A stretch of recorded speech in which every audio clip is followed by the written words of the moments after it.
काश तू भी कभी दिखाई दे। आज तो सिर्फ मैं चिल्ला रही, कल सारी दुनिया शोर मचाएगी। सहरिश, इस दुनिया के डर से तुम इस नन्ही जान को क्यों तकलीफ पहुंचाना चाह रही हो? क्यों सजा देना चाह रही हो? कसूर तो फिर मेरा भी नहीं है। मैं अपनी जिंदगी के तमाम खतरात से निजात चाहती हूँ और आपको तो मेरा साथ देना चाहिए। सहरिश, तुम्हारा साथ दे तो रहा हूँ, और किस तरह दूं यार? मैं आपको अपनी प्रॉब्लम बता चुकी हूँ और फैसला भी सुना चुकी हूँ। आप मुझे रोक नहीं सकते, ना ही इस बच्चे पर आपका कोई हक है और ना ही सारे घर वालों का। मैं इस सिचुएशन को मजीद फेस नहीं कर सकती। अगर सूरत हाल बेहतर ना हुई ना तो शायद मैं जिंदा ना रहूं।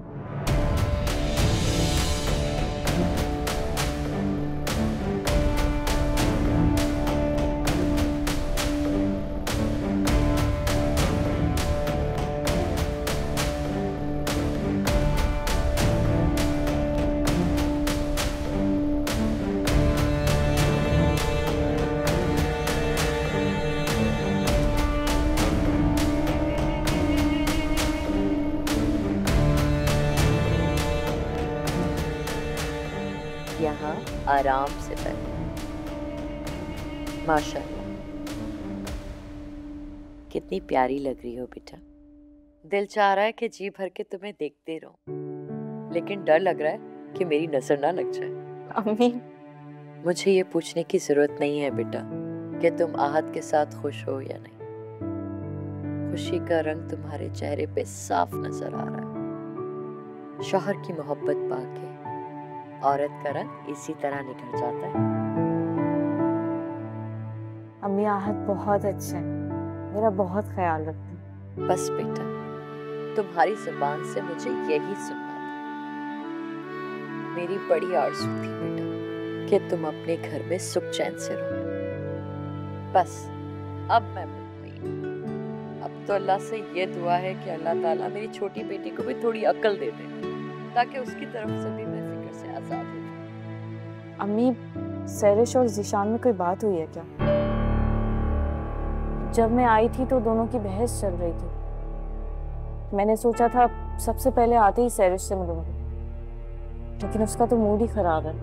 बेटा, मूड नहीं, उसका दिमाग खराब है। पता नहीं क्या उल्टा सीधा सोचती रहती है। अल्लाह ताला किसी को औलाद की नेमत से महरूम ना रखे। लोग तो औलाद के लिए झोलियां फैला फैला के दुआएं मांगते, मन्नतें मुरादें करते। कोई पूछे उससे, भाई शादी क्यों की थी? शादी के बाद तो एक लड़की की जिंदगी यही होती है ना बेटा, घर, ससुराल, शौहर, बच्चा।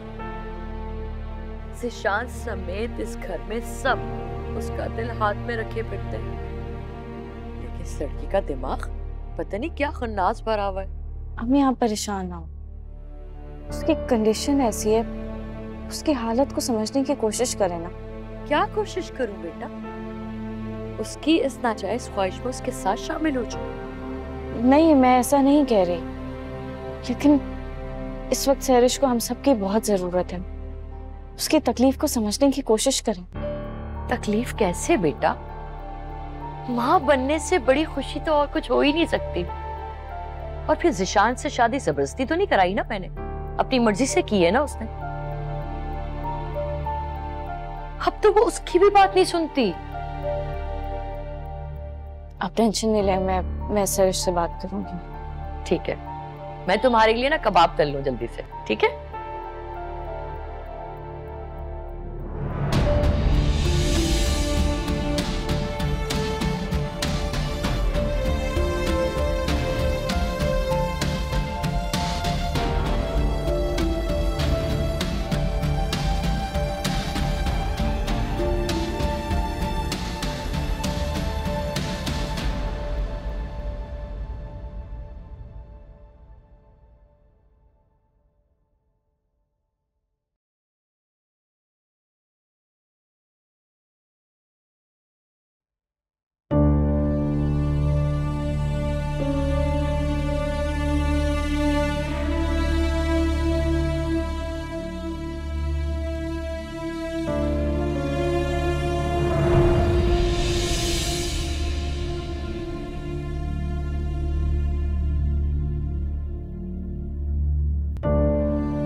ये अफान ने अभी तक फोटोज क्यों नहीं भेजी हैं?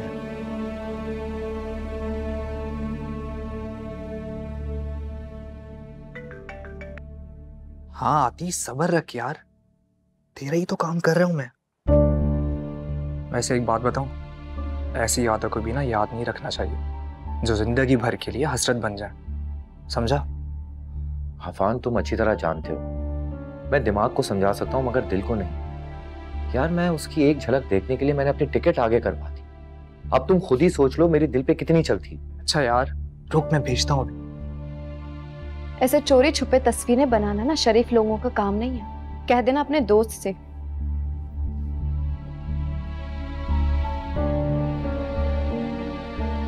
तुम सिर्फ आतिफ के दोस्त नहीं हो, मैं भी तुम्हारी बहुत इज्जत करती हूँ और उम्मीद करती हूँ कि ये इज्जत का भरम कायम रहे।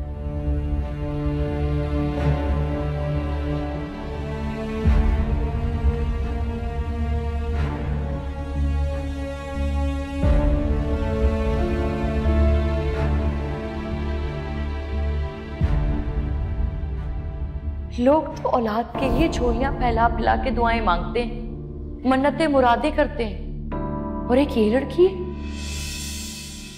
कोई पूछे उससे भाई शादी क्यों की थी? शादी के बाद तो एक लड़की की जिंदगी यही होती है ना बेटा, घर, ससुराल, शौहर, बच्चा।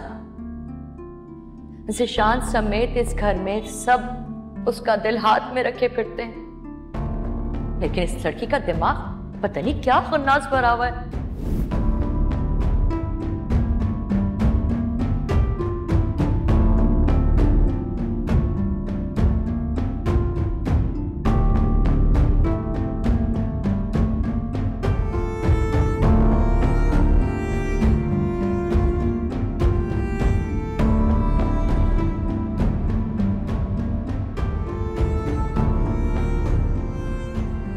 ज़ीशान की फीलिंग्स को समझने की कोशिश करो सैरिश। उसका प्यार, उसकी तवज्जो, उसकी हमदर्दी और उसका साथ झूठा नहीं है सैरिश।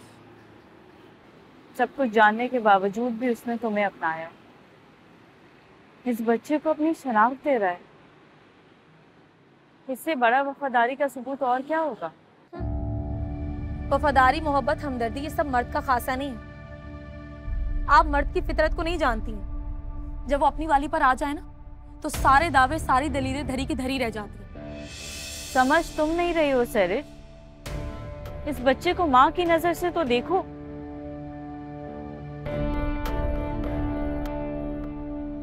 खुदा के कामों में मुदाखलत करना गुनाह है। ये बच्चा तुम्हारे और ज़ीशान के लिए एक इम्तिहान है। तुम ये मत सोचो कि आगे चलकर इसकी वजह से तुम लोगों की लाइफ मुश्किल होगी। शौहर का साथ हर मुश्किल रास्ते को आसान कर देता है। लगता है आप अपनी जिंदगी से बहुत मुतमईन हैं।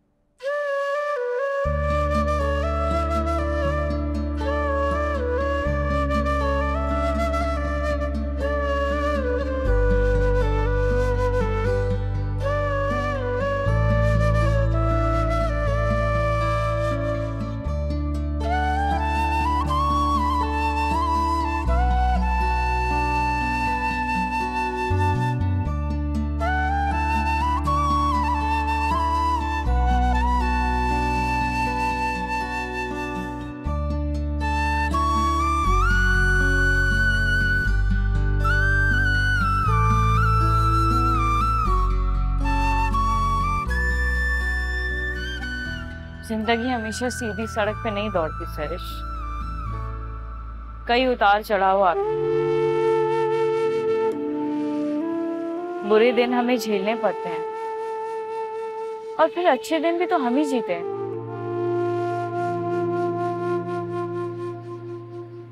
मैं मानती हूँ कि तुम्हारी लाइफ का ये फेज बहुत मुश्किल है, लेकिन अच्छे की उम्मीद मत छोड़ो।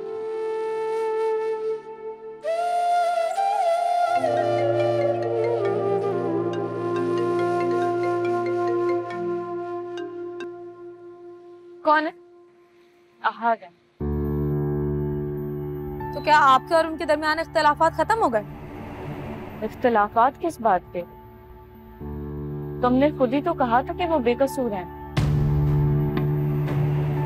जब उन्होंने तुम्हारी कॉल रिसीव ही नहीं की तो फिर उनका क्या कसूर?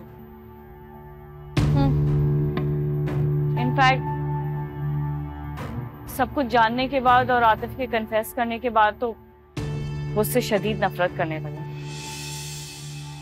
वो आतिफ की शक्ल भी नहीं देखना चाहती। तो क्या उसे घर से निकाल दिया?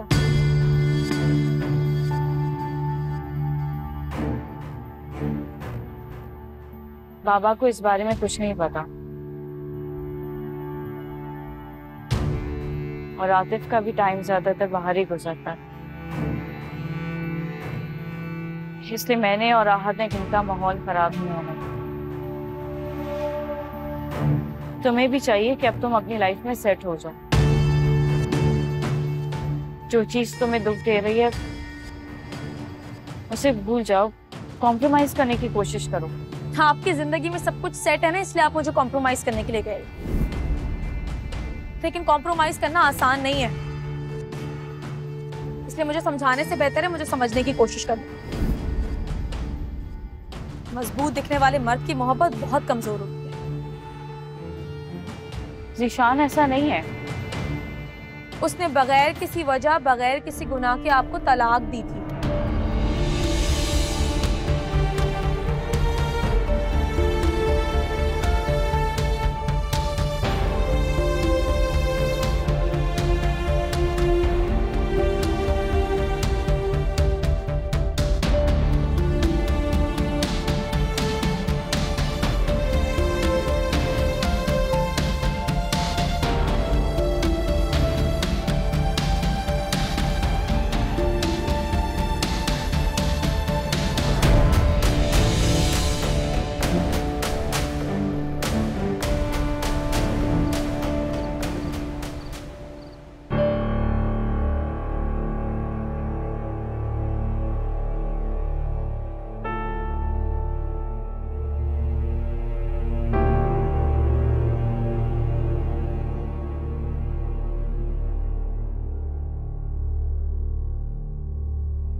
क्या बात है माँ? जब से तुम आए बहुत उदास हो, या शायद वापस आने का दिल नहीं था तुम्हारा? नहीं तो ऐसी कोई बात नहीं है। कुछ तो बात है। गाड़ी में भी तुम इतनी खामोश थी। बताओ।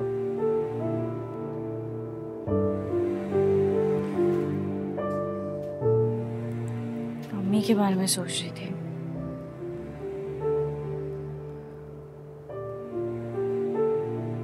उनकी जिंदगी का एक ही मकसद रहा है हमेशा, मुझे और सैरिश को खुश देखना। कभी हमें तकलीफ नहीं पहुंचने दी उन्होंने।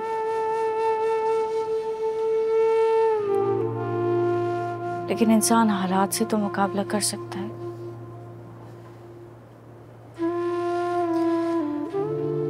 किस्मत से नहीं कर सकता। और सैरिश, क्या हुआ सैरिश को? ईमान, तुम मुझसे शेयर कर सकती हो, मैं तुम्हारा हस्बैंड हूं। ईमान, क्या बात है? तुम्हें मुझ पर भरोसा नहीं? खुद से भी ज्यादा है। तो फिर बताओ।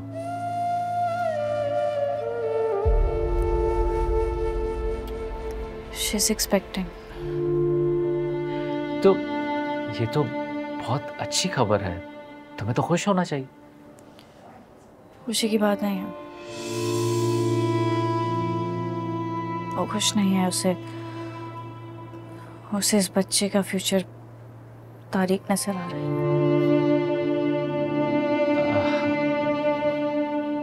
मैं कुछ समझा नहीं। देखो, तुम मुझे कंफ्यूज कर रही हो। क्यों खुश नहीं है वो? ये बच्चा वेट अ सेकेंड प्लीज ईमान।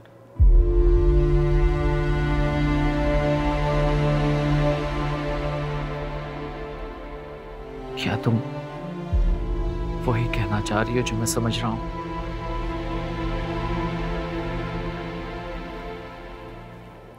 कुछ समझ नहीं आ रहा मेरे हाथ।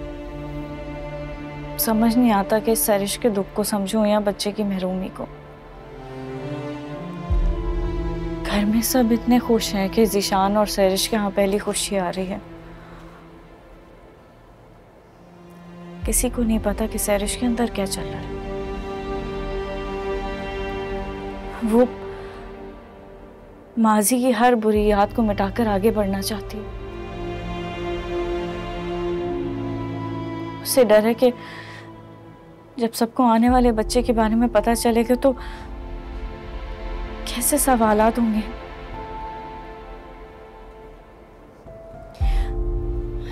ठीक भी है वो अपनी जगह।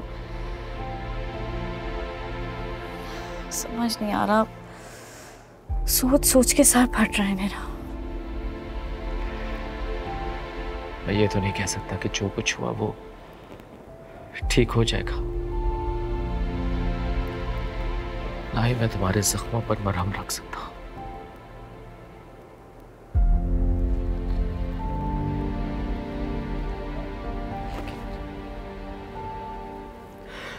प्लीज मुझे माफ कर दो। क्या हो गया? माफ कर दो। माफी तो मुझे आपसे मांगनी चाहिए। मैंने आपको गलत समझा, इतना बुरा भला कहा। मैंने आपको शर्मिंदा करने के लिए बात नहीं बताई। मैंने सिर्फ इसलिए बताई कि आप ही से शेयर कर सकती हूँ, और किससे करूँगी।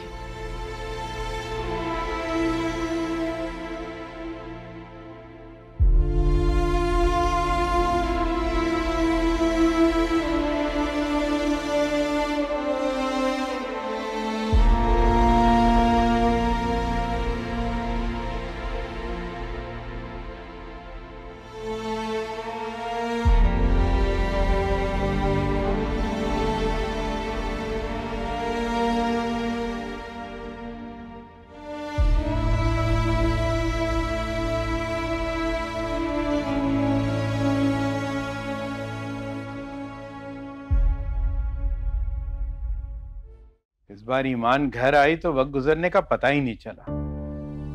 मालिक का बड़ा करम है, उसने सारी हकीकी खुशियां हमें दिखा दी। तो देखो ना, ज़ीशान बाप बनने वाला है और ईमान अपने घर की हो गई, और कुछ ही दिनों में ये पूरा घर बच्चों की चहकार से गूंजने लगेगा। अल्लाह आपकी जबान मुबारक करे। जैसा सोच रहे हैं आप वैसे ही हो। क्या बात है तायरा, तुम कुछ परेशान हो? ज़ीशान की तरफ से मैं बहुत फिक्रमंद हूँ। सारा दिन वो सैरिश की देखभाल करता है, फिर ऑफिस का काम।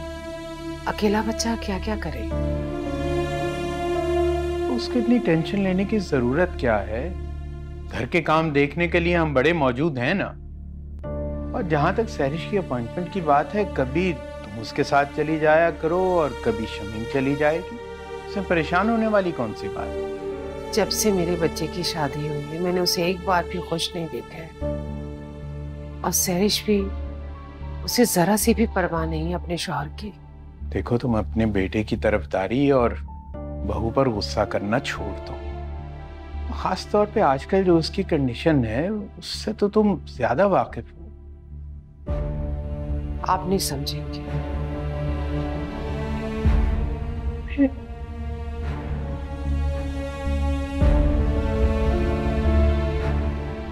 पता नहीं क्या मसला है।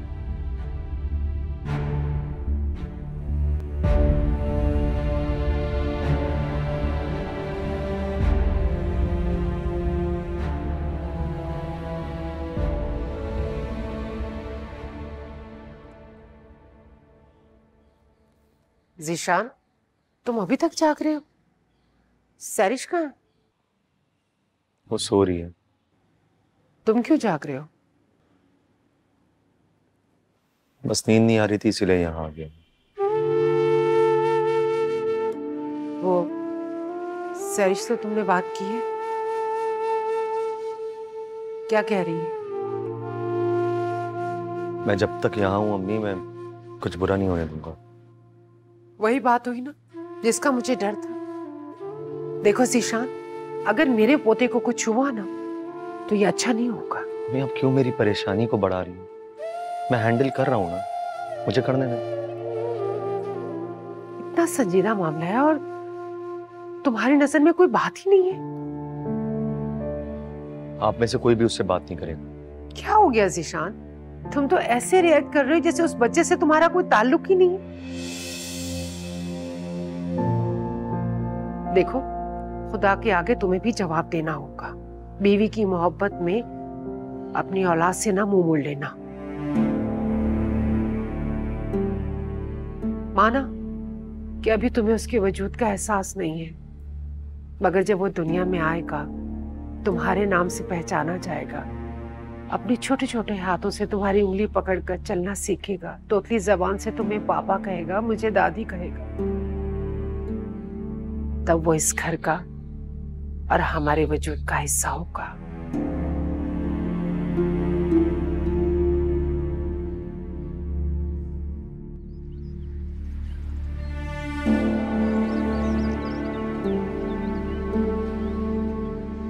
तुमसे किसने कहा था कि वो गाड़ी यहाँ से लेकर जाए? सर वो कह रहे थे कि गाड़ी की सर्विस कराना जरूरी है। क्या मुझसे पूछा था उसने? जाओ।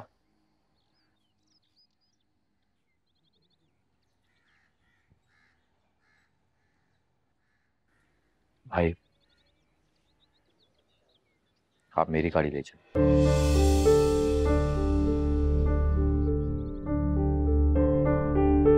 आहत भाई प्लीज आप मुझसे इतनी नफरत मत कर, मत बोलो भाई मुझे। ना तो तुम मेरे भाई हो और ना ही तुमसे मेरा कोई रिश्ता है। तुम्हारे जैसे घटिया शख्स के साथ मैं एक पल भी नहीं रहना चाहूंगा। तुम क्या जानते कि मोहब्बत करना क्या होता है? जब इंसान किसी से मोहब्बत करता है ना तो उसे अपनी इज्जत बनाता है, उसे बीच सड़क पर छोड़कर नहीं आता। मानता हूं मैं, इंसान अपनी जवानी में बहुत होश हवास खो बैठता है। तुम तो होश में आने के बाद भी अपनी गलती को नहीं सुधार रहे। You know what? मेरा बस चले तो मैं तुम्हें यहां जिंदा गाड़ दूं। आहत!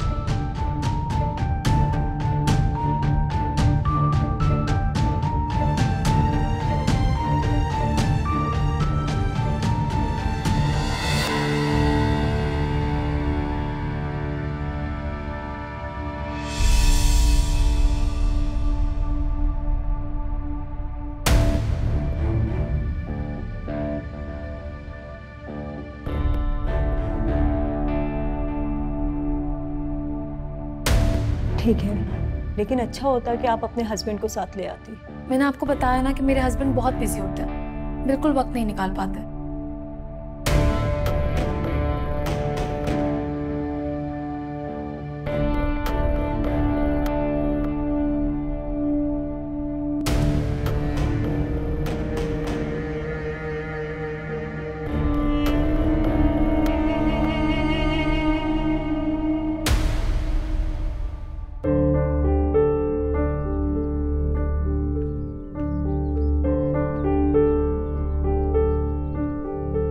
खामोश क्यों तुम दोनों? ऐसा क्या किया आती ने कि तुम्हारे हाथ अपने छोटे भाई के गिरेबान तक पहुंच गए, जिसे तुमने एक दोस्त की तरह संभाला है? कभी बड़े होने का रोब नहीं जताया, इस कदर गुस्सा किस बात पे झगड़ा है? बताओ मुझे।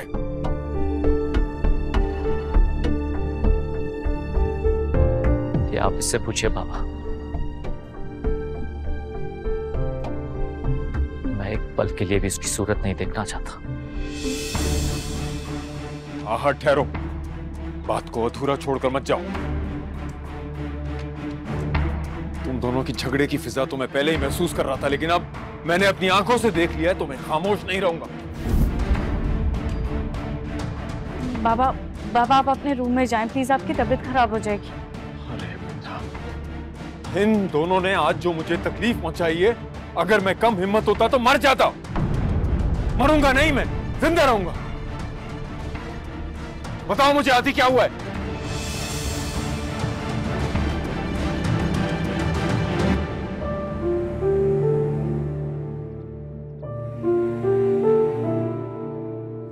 ये क्या बताएगा बाप? इसने तो हमें किसी को सूरत दिखाने के काबिल नहीं छोड़ा। आज प्लीज चुप कर जाए, खामोश हो जाए। क्या तुम भी सब जानती हो बेटा?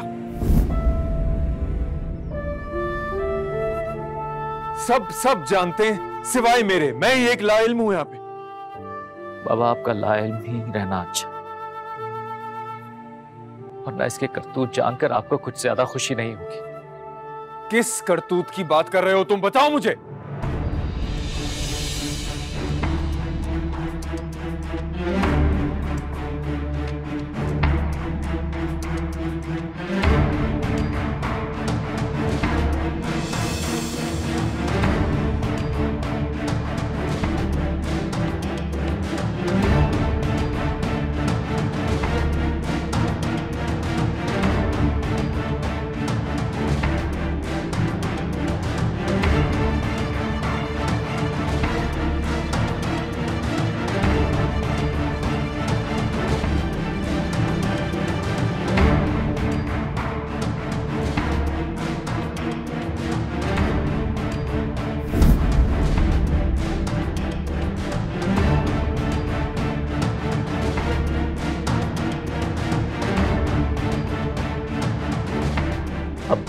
आप ही बताएं बाप, क्या मैं गलत हूं?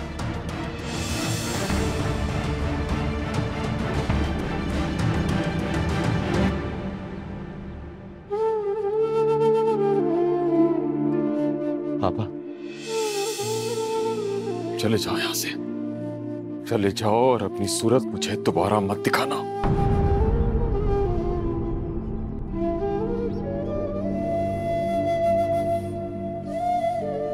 मैंने कहा दफा हो जाओ।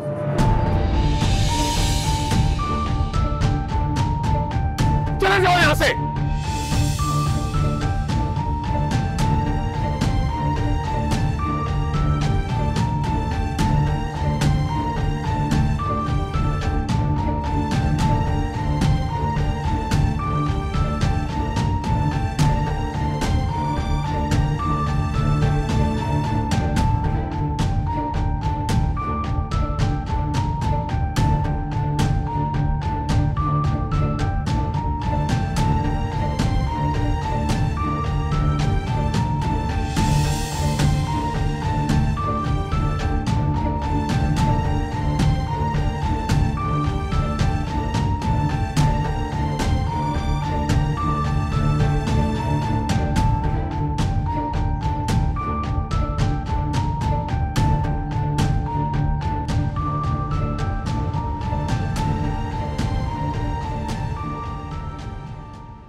आप ऑफिस से कब आए? जब तुम घर पे नहीं थी, और ये फोन यहाँ छोड़कर गई। कहां से आ रही हो? काम से गई थी। पूछ सकता हूँ वो जरूरी काम क्या था?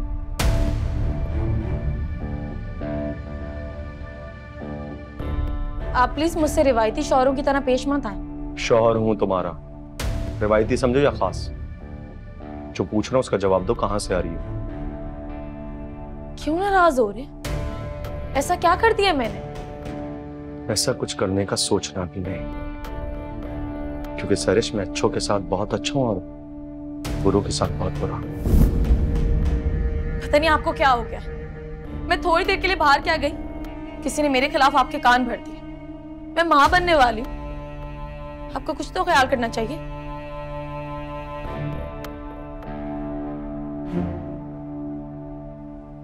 सरिश, मैंने इसीलिए तुमसे कहा था कि तुम्हें कोई भी काम हो मुझे बताओ, मैं तुम्हें लेकर जाऊंगा यार। यूं घर से बिना बताए कहीं चले जाना और वो फोन भी यहाँ पे छोड़ जाना, मेरे लिए क्या सबके लिए परेशान तुम बात।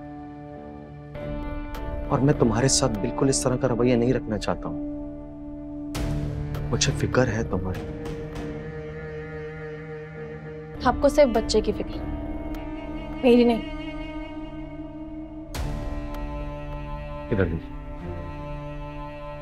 मुझे तुम्हारी भी फिक्र है। ऐसा मत सोचो कि मुझे सिर्फ बच्चे की फिक्र है। एटलीस्ट मुझे तो बता दिया करो, मैं सबको बता दिया करूंगा बात।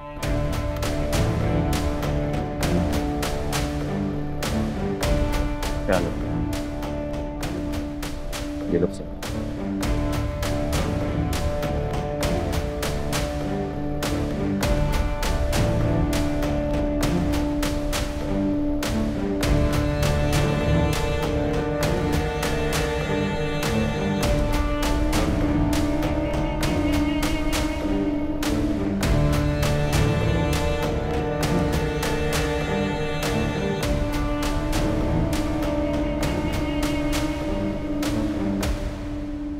आपने ठीक नहीं किया।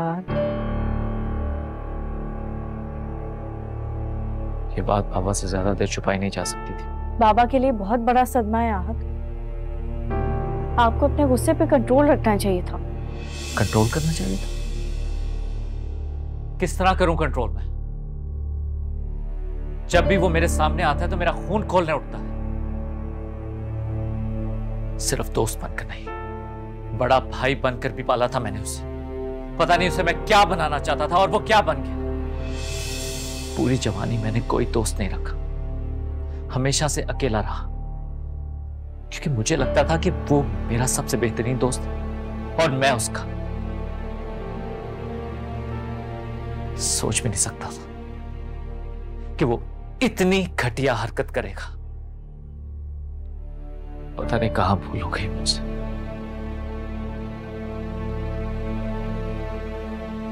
मुझे आपके गुस्से से खौफ आता है यार।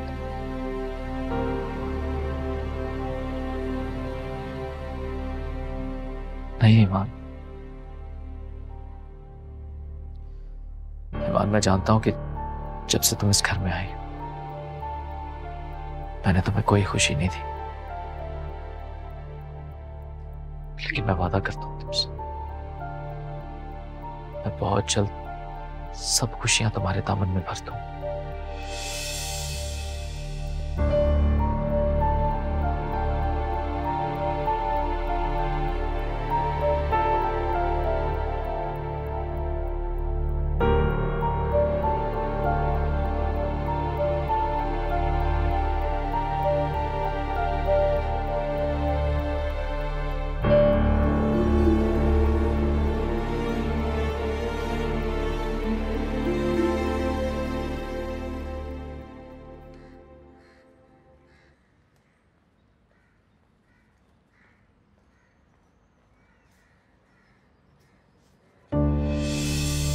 जैन, ये क्या बदतमीजी? लाओ मेरा फोन दो। मैं नहीं दूंगा। ना आप मेरे साथ खेलती है ना आप मेरा होमवर्क कराती हैं। आपको पता है जब से जिशान भाई की शादी हुई है वो मुझे बाहर भी नहीं लेके जाते। मैं ईमान आपी से शिकायत करूंगा। मुझे यहाँ पे सब तंग करते, मुझे अपने साथ ले जाए। अच्छा ठीक है, कह देना अभी मेरा फोन दो। ये आती भाई है ना? हाँ। आपने उनकी सारी पिक्चर्स डिलीट क्यों कर दी? वो तो बहुत अच्छे हैं।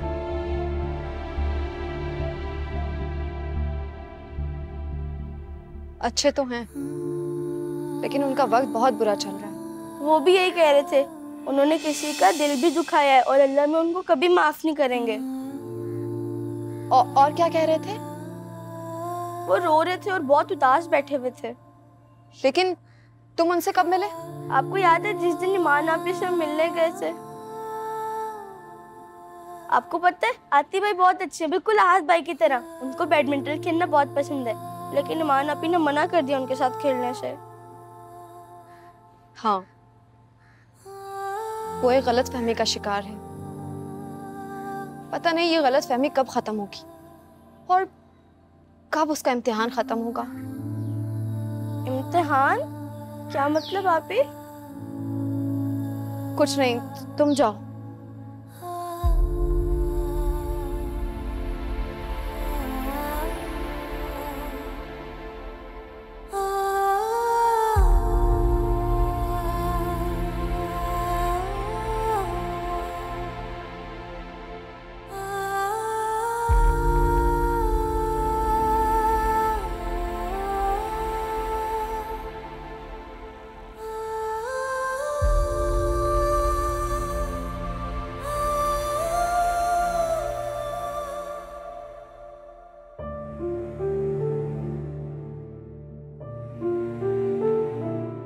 पापा प्लीज खाना खा लीजिए। Just leave me alone, बेटा। पापा आप कैसे छोड़ दूं मैं आपको अकेला? और खुदा के लिए आतिफ के गुनाहों की सजा मुझे तो मत दीजिए। सजा तो मुझे मिल रही है, वो भी पता नहीं किस गलती की। इस उम्र में ये सब कुछ देखना हो मैंने कभी सोचा भी नहीं था। अकेला छोड़ दो मुझे। पापा प्लीज खाना खा लें।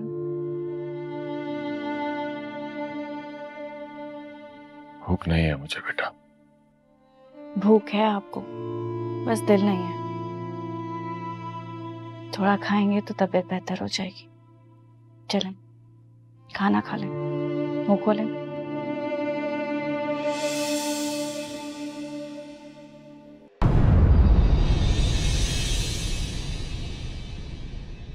चल दिल के दर्द गवाही दे,